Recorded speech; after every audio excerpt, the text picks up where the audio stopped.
So we're looking at section 1.4 here, measuring and classifying angles. Clearly, we've already discussed segments and midpoints, segment bisectors, and a lot of the very basic ideas that we're going to be discussing throughout not only the semester, but really the entire year here in geometry. And so today we're going to be focused on studying angles.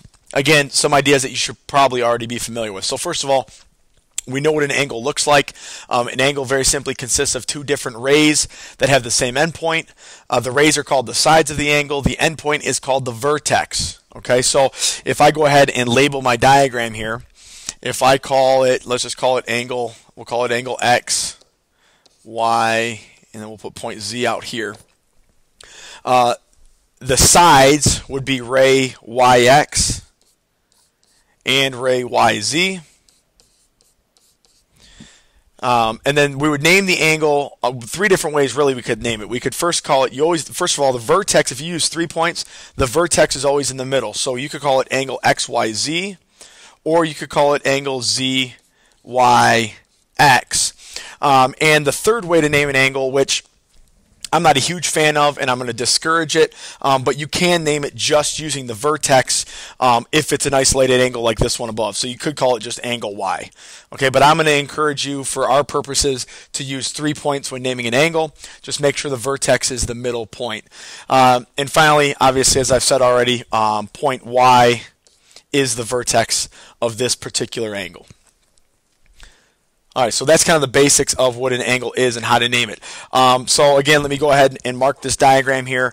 Let's go ahead and call this guy W, X, Y, and Z. And so it says name the three angles in the diagram below. Okay, there are three different angles here. Hopefully you see them. Okay, clearly we have this first one that I marked in red. We have the second one that I marked in black. And finally, we have the third one here, the largest one that I marked in blue. So I have to name those three angles. So the red angle, again, the vertex has to be in the middle. So you have angle WXY. Again, it wouldn't make sense to call that angle X because at X, at the point X, there's actually three different angles there. The black angle there is angle YXZ. And finally, the largest angle there, the blue angle, is angle WXZ. All right, so again, just becoming familiar with how to name angles. Make sure the vertex is in the middle. The protractor postulate isn't really, we're not going to use this a ton, but the idea is just getting you familiar with how to use a protractor.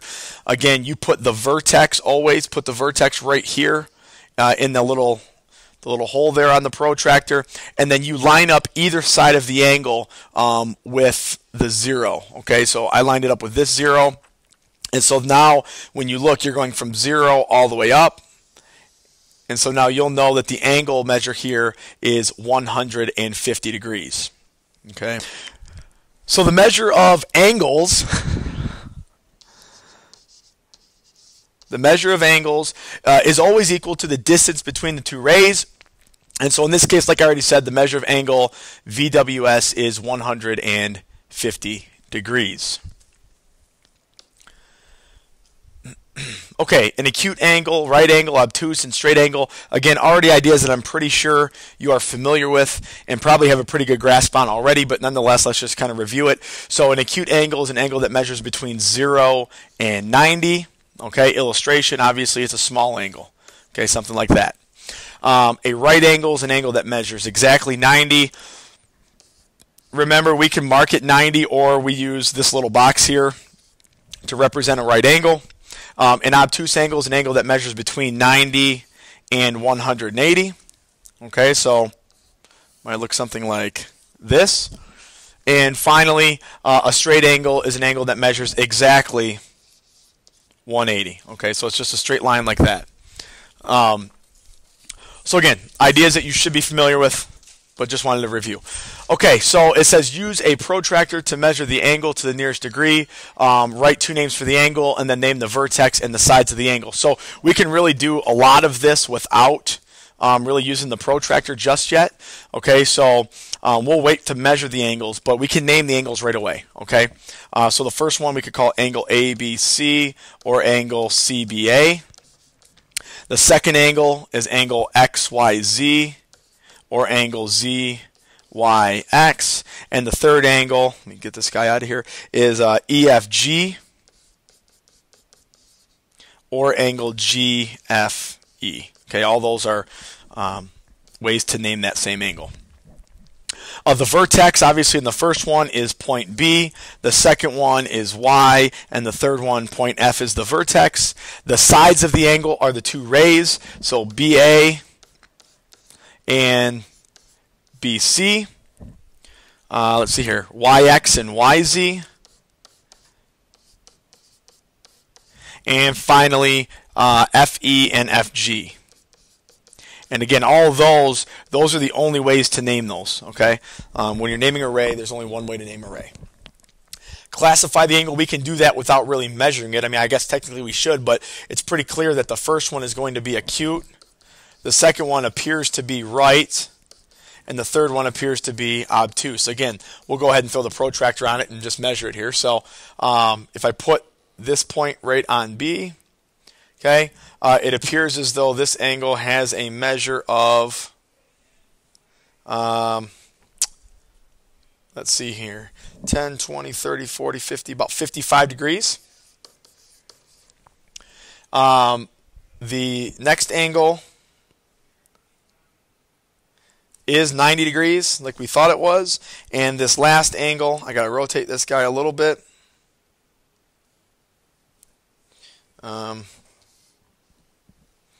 Not sure how to rotate on here.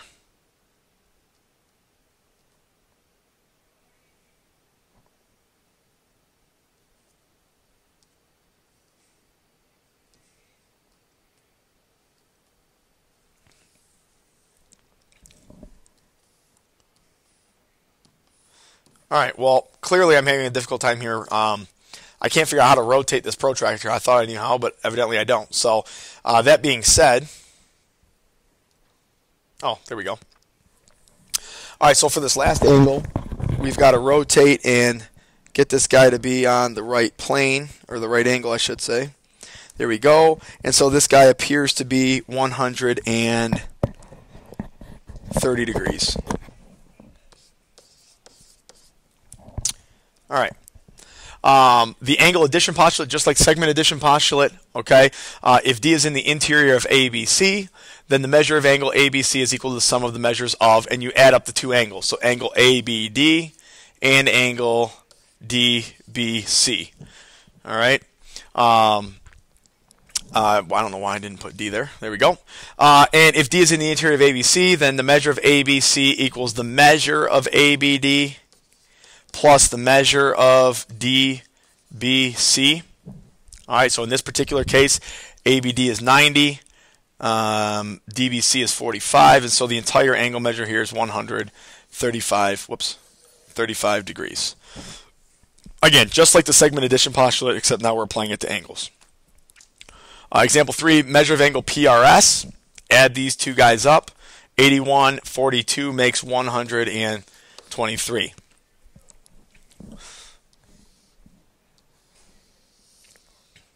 WXZ, the whole thing is 90. So I got to figure out what that guy is. Well, here's what we know. If I call that angle X, okay, I have X plus 26 equals 90. Subtract 26 from both sides, and you get that X equals 60. You get that X equals 64 degrees. Okay, so the angle measure there is 64 degrees.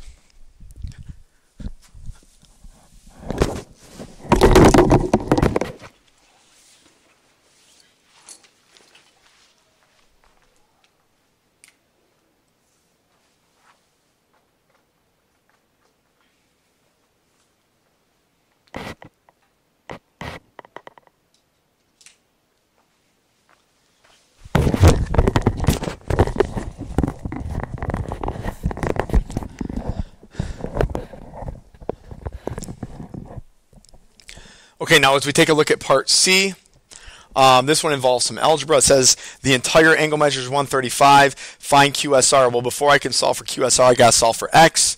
So I know that if I add the two smaller angles together, that's going to give me the measure of the entire thing. And so now I just simplify this and solve. 5X minus 5 is 135. Add your 5 to both sides. 5x equals 140. Divide both sides by 5. Okay, so x equals, was that going to be 28.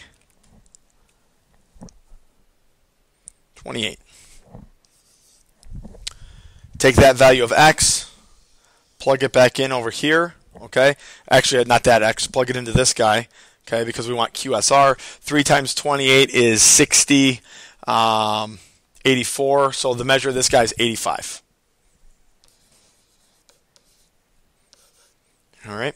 Again, angle addition postulate. 3 different examples involving the same postulate.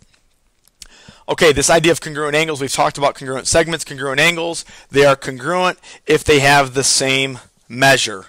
Okay, and the way we mark angles to be congruent is we just use these little, okay, we just kind of mark the interior of the angle there. And that means that they're congruent.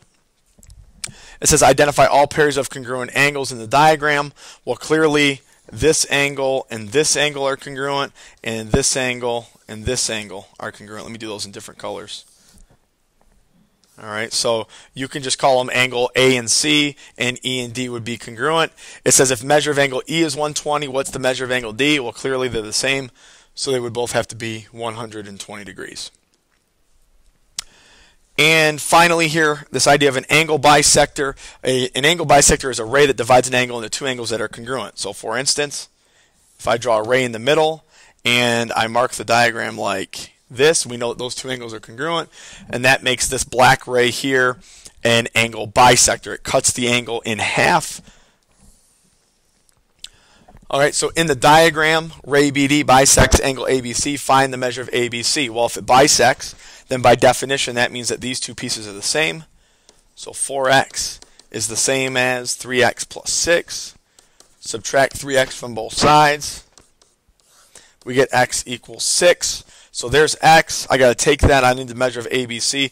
I plug it back in here. So I get 4 times 6, which is 24. Now, if that guy's 24, we know the other piece has to be 24 because it's an angle bisector, but I would prefer just to plug 6 in to make sure that our calculations are right. So I'll take 6, plug it in there. 3 times 6 is 18. 18 plus 6 gets us 24, just like we knew we should. And so finally, the whole entire angle is going to be 48 degrees. So again, this whole section is all based on getting you familiar with and comfortable with working with angles, angle addition postulate, an angle bisector, naming angles, and so on and so forth. So again, we will revisit these ideas. We'll continue to use these ideas throughout first semester and really the entire year. Any questions, have them ready to go first thing next time I see you.